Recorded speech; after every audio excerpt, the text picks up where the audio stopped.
கிளி கையோடு ஒரு கிளி கை சேர்த்து உறவுக்குள் நுழையுதம்மா.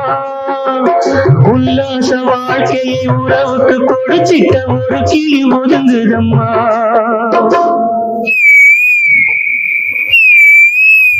அப்பாவியான் கிளி தப்பாக நினைத்தது அப்போது புரிந்ததம்மா. அது எப்போதும் கிளி அல்ல கிணற்று தவளைதான் இப்போது தெரிந்ததம்மா.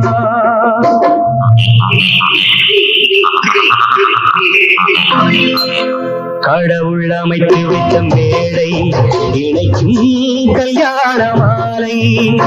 இன்னார்க்கு இன்னார் என்று எழுதி வைத்தானே தேவன் நன்று. கடவுள் அமைத்து வைத்த மேடை இணைக்கும் கல்யாண